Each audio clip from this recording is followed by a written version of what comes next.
Pension fund bailout, retirees fleeing Florida, car repossessions increase, and GM headquarters.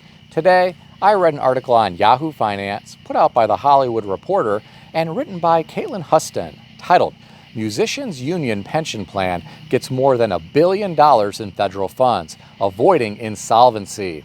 The pension plan for the American Federation of Musicians and Employers is set up to receive a $1.5 billion cash influx to save the plan from becoming insolvent.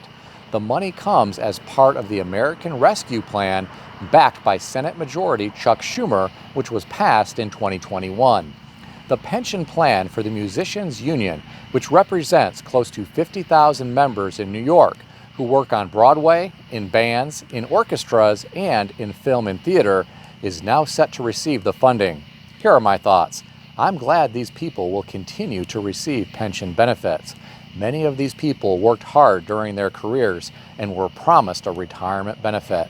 I just have to wonder what caused all of this.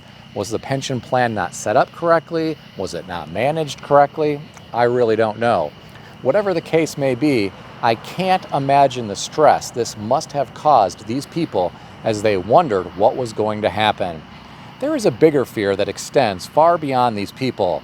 How many other pension plans in America are in trouble? I think if we could see behind the curtain, we would probably be shocked. We live in an interesting era of bailouts. Last year, we saw banks bailed out. We saw it on a grand scale back in 2008. I just have to wonder what the future holds for pensions here in America. What do you think? Share your thoughts in the comment section below. I read another interesting article today. This one was on Yahoo Finance, put out by Go Banking Rates, and written by Laura Garapi, titled, Why Florida's Retirees Are Fleeing and Where They're Going Instead. According to the author, Florida is quickly losing favor with retirement-aged folks. Remote workers and the wealthy are flocking to the state and driving up home prices, leaving those on a fixed income feeling the pinch. In just half a decade, the median price of a single-family house in Florida rose by $150,000, or 60%. Here are my thoughts. It's not just the cost of a house in Florida that is causing problems for retirees. They also have to worry about the high price of insurance and if they can even find a carrier to insure their homes. Then there is the HOA nightmare that is brewing in Florida. For high-rise buildings close to the coast, they need to be inspected. Some HOAs don't have the cash reserves to make expensive improvements. This could result in special assessments that retirees can't afford. Getting back to the article, the author said many retirees are moving to Limestone County, Alabama, which is the fastest growing county in a state. This area has lakefront property, warm weather, and low property taxes. Well, it sounds good on the surface. Who wouldn't like warm weather and low property taxes? I've never been to Limestone County, Alabama, but I checked out the area on Zillow. At the time that I made this video, there were 1,524 listings of houses, townhomes, condos, and land. I checked out some of the homes for sale in this area, and I didn't really think they were that cheap. For example, there is a one-bedroom, one-bathroom home that is only 550 square feet for sale at 3437 County Road 91 in Rogersville, Alabama for $332,900. Doesn't that amount of money seem like a lot for a property that is only 550 square feet? That is a really small home. Maybe that's one reason it's been on the market for over 400 days. I think people who are thinking of moving to an area should try it out for an extended period of time. Rent something and see if you really like the area and the people. See if you would feel comfortable living there before moving your entire world somewhere new. But that's just me. What do I know? I'm just some guy on YouTube. What do you think? Share your thoughts in the comment section below. Moving is expensive, and there are some people who can't afford to do that right now because they are just trying to keep their cars. I read an article on CNBC.com written by Riley Amond titled, Car Repossessions Are Up 23%. Here's how to avoid falling behind on payments.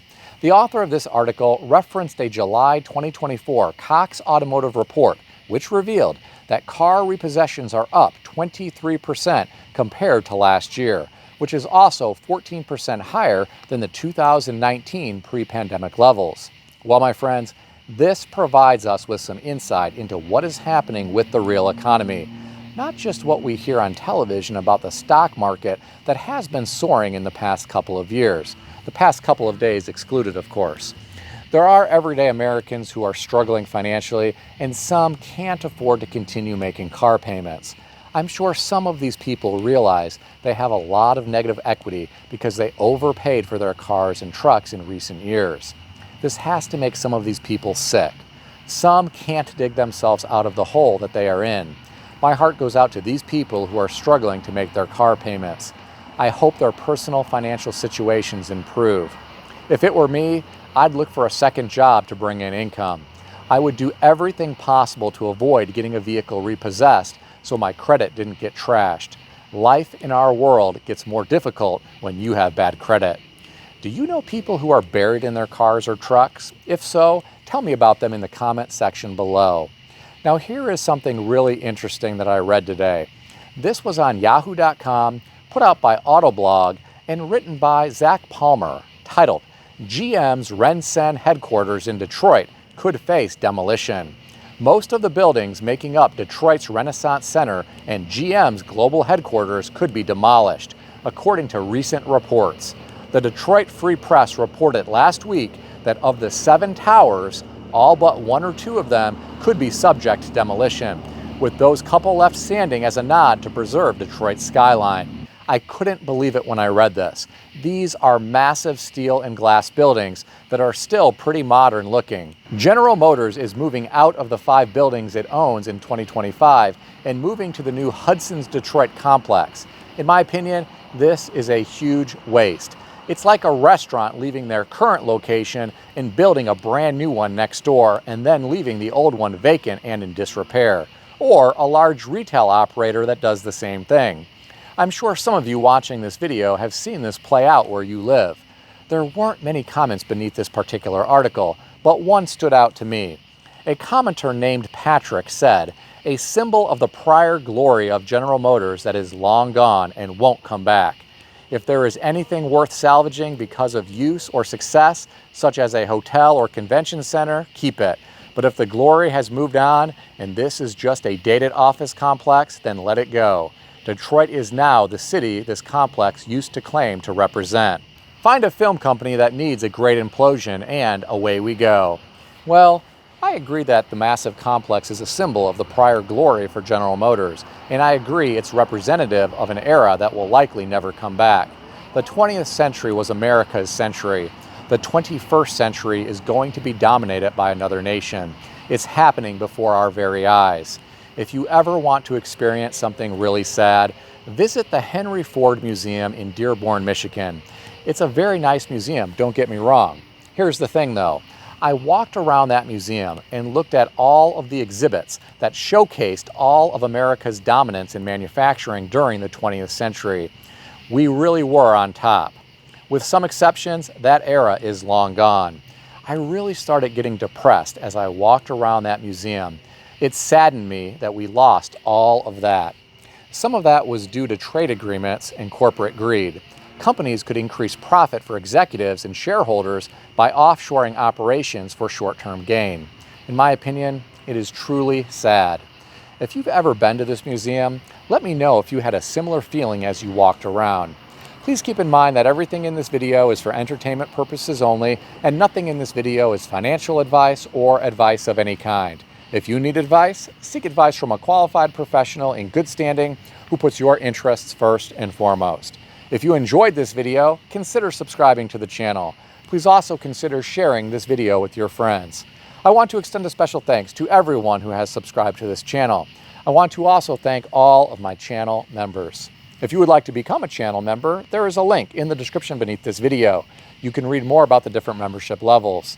Please also check out some of the great books that I suggest you consider reading in the description below.